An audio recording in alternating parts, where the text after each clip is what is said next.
Bună tuturor! Am revenit astăzi pe canalul meu de YouTube cu meniul meu din această seară și anume pulpe la cuptor în sos de roșii cu garnitură de cartofi dulci.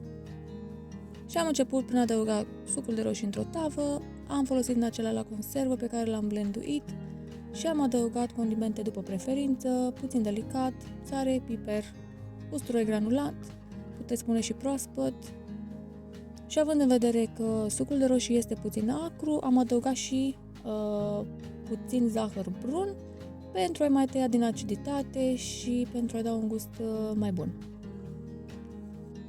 Am amestecat foarte bine toate aceste condimente împreună cu sucul de roșii, peste care am adăugat și puțină apă călduță, însă nu știu să vă spun exact cantitatea pentru că, sincer, eu am pus după ochi.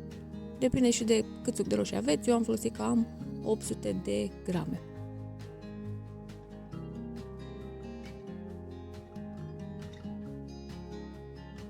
Și acum, bineînțeles, vom adăuga și pulpele pe care le-am condimentat dinainte cu sare și piper.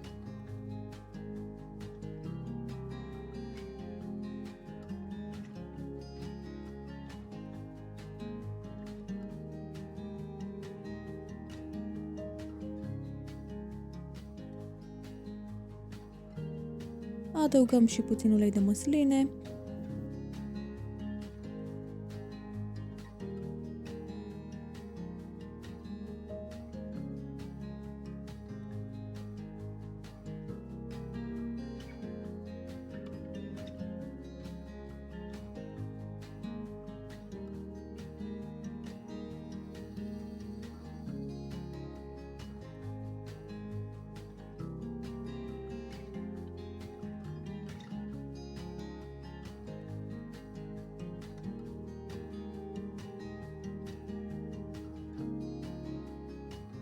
Și băgăm tava la cuptor pentru 40-45 de minute la foc mediu. Și timpul a trecut, cam așa arată pulpițele noastre, la mine bucătărie miroase minunat și având în vedere faptul că mi este foame, mi-am pus și în farfurie pulpele cu cartofi dulci. Nu am mai filmat când ne-am făcut pentru că bănuiesc că toată lumea știe să facă cartofi la cuptor, pe care doar îi tai, condimentezi și poftă bună! O mică recomandare ar fi că puteți face pe lângă și o mămăliguță sau dacă nu, puteți face o simplă salată. Ambele merg destul de bine cu această rețetă. Eu am ales să o mănânc exact așa cum se prezintă în farfurie pentru că mi-era foarte foame.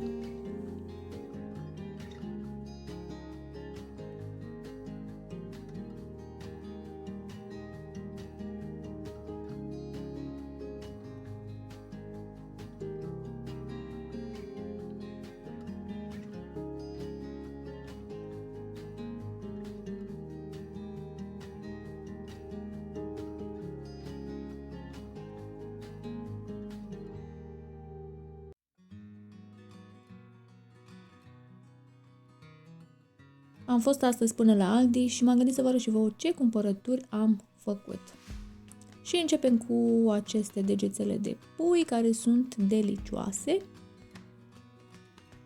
Am luat și suc de roșii la conservă, înghețata mea preferată, cu mango și, cu ananas și fructul pasiunii, biscuiți cu gem, un fel de Doritos, banane, ardei capia, o cutie de unt, sos pesto, maioneză, usturoi granulat, biscuiți cu ciocolată, castraveți. Am găsit și copia unui parfum destul de cunoscut și miroase super frumos. Am luat și un sos sweet chili cu usturoi. Am luat acest desert care este un fel de budincă cu ciocolată și frișcă, destul de bunicel. 2 supe instant, o salată, prune, aceste iaurțele care sunt de copii, dar mie îmi plac foarte mult. Am găsit și aceste waffles cu aromă de biscuiți și cremă, mai mulți biscuiți, un spray pentru oglindă, bombonele, cașcaval feliat și din nou biscuiți. Am luat și un deodorant pentru bărbați, o smântână. În sfârșit am găsit și turmeric. Am luat și chili, un fel de pastă de chili, pâine cu semințe, un fel de smoothie, deja am băut jumate din el, detergent, biguri. Am luat și Lenor, preferatul meu,